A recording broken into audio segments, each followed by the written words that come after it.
Welcome to my channel. My name is Beverley Andre and I'm a licensed marriage and family therapist. And I'm so excited to be able to share with you what it was like for me to be on the Tamron Hall show. It was so exciting.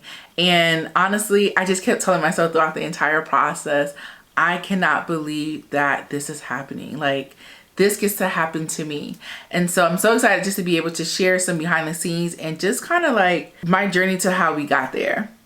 So what was interesting is that before I got the email about Tamron, maybe 2 days before, we flew down to Miami to visit family, and we were sitting in the terminal waiting for my brother to come pick us up.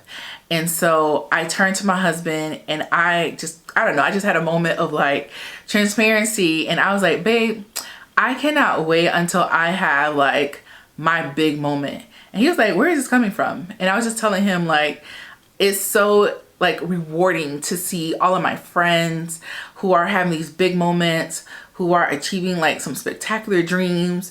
I'm inspired by so many colleagues who are like killing the game, and they're in places and spaces that I want to be in. And so I always tell him, like, anytime you get to see someone reveling in their wins and achieving their dreams, if you get to see it, that means you're in the vicinity for your own. And so I was just literally just telling him, like, I'm ready. Like, this is go time. I've been putting in the work. And, you know, I decided to actually scale back at the top of the year. I was like not pitching. I really felt like God was telling me to, like, you need to refine your foundation. You want to scale, you want to do all these amazing things, but there's so many cracks in your foundations that were actually really made apparent in Q4 of last year. I was so burnt out and so exhausted. And so when I really got that message, I was like, all right, we're gonna go ahead and just kind of slow down and just do what we got to do. So that's what I was doing for the majority of Q1. And so I told him that Thursday night, and by Saturday morning, I woke up and I got an email, and I'm just like, you know, crusty eye. And I'm like, you know, the Tamron Hall producers. And I was just like, what? And so I wake my husband up and I'm just like, babe, look. And he's just like, what? And I was like, I just got invited for the Tamron Hall show. And like, he like bugs out, gives me the biggest grin. And we're just like, just so happy that this is actually happening. A week and a half before, there was a journalist who reached out to me. She was writing an article for Essence and wanted me to contribute towards her article. So I sent her like a blurb about my thoughts about feminine energy. And lo and behold, Tamron must have read the article and she saw it and she was inspired by it and wanted to create a segment based off of that. I read the email, and y'all, when I tell you, I was like, God, like, this was happening kind of fast. But you know, the same way he's an on-time God, he is a suddenly God. What's funny about all of this is that back in 2023, I actually wrote in a note that I wanted to be on the Tamron Hall show for her Fall in Love week. I think I had came across the show then, and I was like, this is really dope. Like, I really, you know, like the flow of the show, and I want to get into like more media opportunities. One of my major goals really is to be in the entertainment space and the media space, to be able to influence the way that we talk and really discuss relationships. I really feel called to do that. And so seeing that the Fall in Love week, I was like, oh, I would really love to be a part of that. But it didn't happen in 2023. And honestly, I forgot that I wrote it. And so fast forward, I get this email, and the next thing you know, like, I'm responding back the next day, and then boom, meetings on Monday with the producer. And honestly, it really felt like we want to make sure this girl knows what she's talking about, because it was like an hour and some change long meeting. And we were talking about all of the things, feminine energy. He was asking me so many questions about my thoughts on relationships. Like, he was like, it wasn't grilling me, but it was very much like a vetting process. So I definitely felt like this man wants to make sure I know what the heck I am talking about. And so after that, he's just like, all right, great. We're gonna go ahead and start working on the script, and you'll get an email about travel because we're gonna air on Friday. And in my mind, I was like, this Friday? Like, in 4 days Friday? And he was like, yes. And I was like, cool. cool, yeah, I'm available, we'll make it work. So like having to change up my whole schedule, having to find an outfit, it was just so much. It was so much because come to find out, I was actually flying out on Thursday in order for me to be there before the errand on Friday. And so it was a madhouse. Trying to get a hair appointment, had to take out my braids because I had braids and I was like, I cannot go on national TV with these braids because they weren't fresh anymore. And my husband was helping me out, and then find an outfit, getting a last minute hair appointment. And it was just like go time. And it's so funny because one of my mentors was like, you need to prep, you need to make sure that you have your points and all these other things. And I was just like, I hear you, but I'm just gonna go on that stage because I feel ready. I know my stuff. I've been practicing all my life when it comes to public speaking. And so like, yeah, I'm ready. And so boom, Thursday's here. My husband's taking me to the airport. He's just speaking life into me. He's just so amazing, just affirming me, you know, get to the airport and then it's go time. Feeling okay? All right, go off. All right, bye. Go off, babe. Bye. Go, bye. And lo and behold, I'm landing in New York. Coming down the escalator, I end up finding out my driver's outside. And so I meet up with the driver and we are headed into the city. And I'm just like, this is such a full moment for me because my business started when I lived in New York. During COVID, I started my private practice. And so knowing that a decision I made 5 years ago has led me to this moment 5 years later. It was such a full circle moment for me because I'm just like, wow, who would have thought when I was in our apartment in Lenox Terrace that this is where it would have led? Like there's just no way that I could conceive that back then. So get to the hotel and thank God I had already ordered some food, so some comfort food. And I hear a knock on my door and I'm just like, who is this? It was the front staff that brought up this whole care package, and come to find out one of my girlfriends, Carmel, sent me a care package of all my favorite snacks. She sent me tea, flowers, fruit. When I tell y'all I had like a whole thug tear moment because even though she couldn't be there, she made sure that I felt her presence and her support. I just really appreciated that. And it really just like really helped me kind of settle in because I'm like, I gotta be up early the next morning. It is go time. This show is actually going to happen and I'm gonna be on that show. The next day I wake up, it's 6 o'clock in the morning and I'm just like, all right, settle your spirit, do your devotional, set the tone, the day. And then I went downstairs because my homegirl, Lauren, did my makeup. She's beat my face. We're having a great time. Just, you know, listening to gospel music. And at the same time, it's like, I'm still thinking, I can't believe this is happening. What was beautiful about that moment was that because I hired Steven to record content for me, I was really able to just be in the moment. So I'm like chilling with Lauren, talking with him, and then we start doing Vogue 73 questions. So I'm doing my hair and answering questions like this. What's the biggest learning experience you've had? Getting married. You learn a lot about yourself when you decide to become a life partner with someone. I wanted to make sure that anyone who does watch that video really felt like they were getting to know me and really being able to into the experience of who I am and just being in this moment with Tamron. So we went downstairs, doing more content, taking pictures. We're going out on the New York streets and I'm just in heels and I'm just like having a moment and I'm like, woo, this is really still happening. It was like, I get to do this. And so by the time we're done with content and we go back upstairs and they're like, hey, your person is downstairs. His name was Jonah, to walk you guys over to the studio. I'm like, let's do it.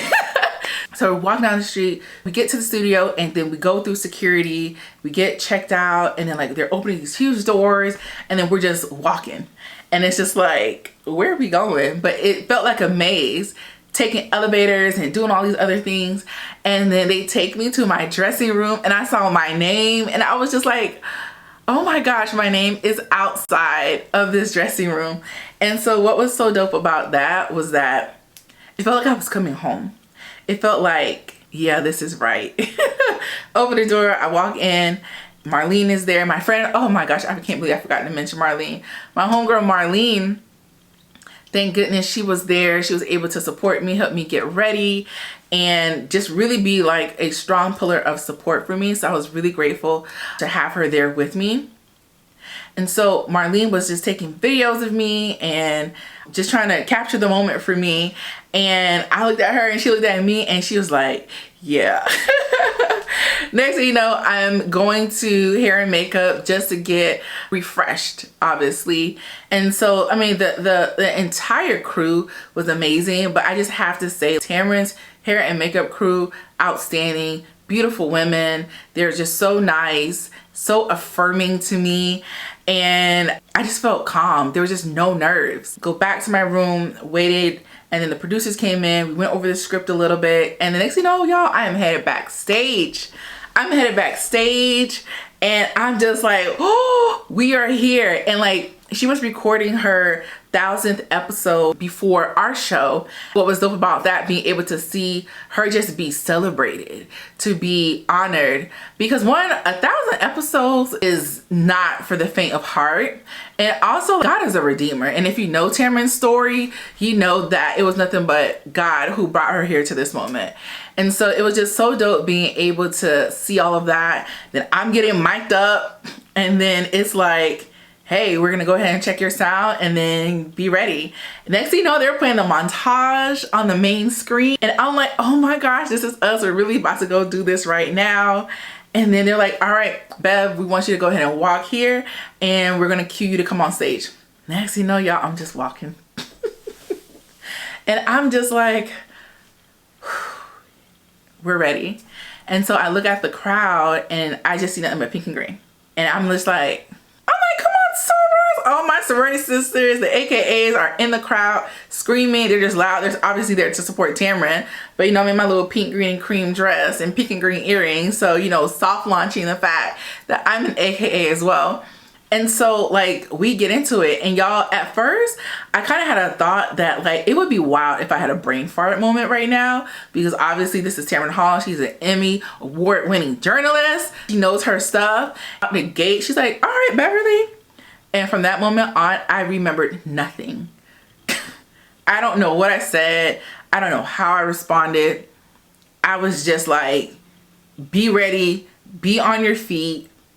Well, not on your feet, but stay ready and just answer her questions. Like, you know your stuff, you know how to speak. This is not unfamiliar to you. This is a different stage, but this is a familiar moment for you. I literally had to tell myself that every experience I've ever had in life has prepared me for this moment. In elementary school, when I would do public speaking, when we would do presentations.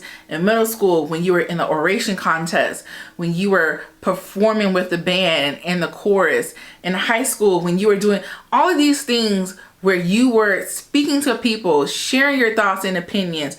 All of the moments when I was flustered, forgot my words, felt confident, on the Essence stage, participating with Netflix, each and every one of these moments prepared me for that moment.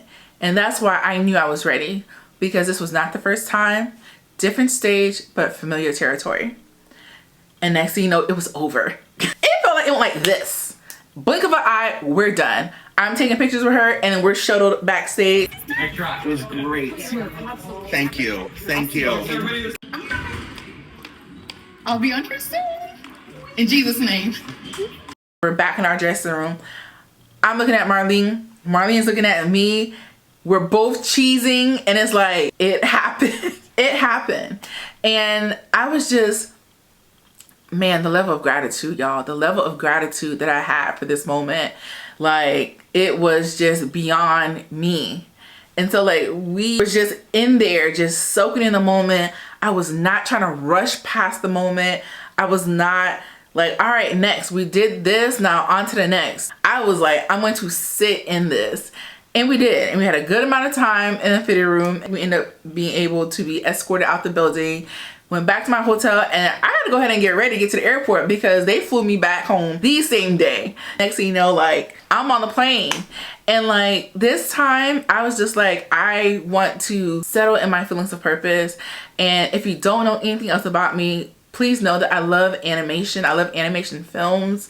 And so I'm a Disney girly at heart. And so I was watching Soul. I've watched it before. I've cried every single time because I'm seeing this man fight to find his purpose, feeling like life has passed him by. He is hearing naysayers tell him that it's too late, but he's still trying. He's still fighting for it. And I remember, for me, there's been times where I'm like, well, maybe it's just too late for me. Maybe time has, you know, it's too late. And that was just a reminder for me that it's not. I get to live inside of my dreams because technically it didn't happen in 2023. It happened in 2025. But I got to be on her show. And it wasn't too late. It was on time. It was on God's time, not my own. Even in that, there's just so much gratitude because I don't know how confident I would have felt back in 2023 versus today. I'm just so happy to be able to share this with you guys, share this experience with you all. If you find yourself right now in the thick of doing the unsexy work, where no one sees you, where it's you in front of your computer or you're penning your paper day in, day out, and you know that you need this encouragement, I hope that this serves as an encouragement for you, some motivation that it's not too late for you, that this is possible. Your dreams are possible. As long as it's within God's will, they will occur. Probably not on your timeline, but it's gonna happen on His. I just want you to know that I appreciate you for watching this video. If you know anybody who needs to be inspired or need a little bit of motivation, go ahead and share this video with them. There's so many stories and lessons and advice that I just really want to share with you guys. So I want you all to be able to tap in. I don't want you to miss anything. Put on your notifications, like and subscribe, and please meet me back here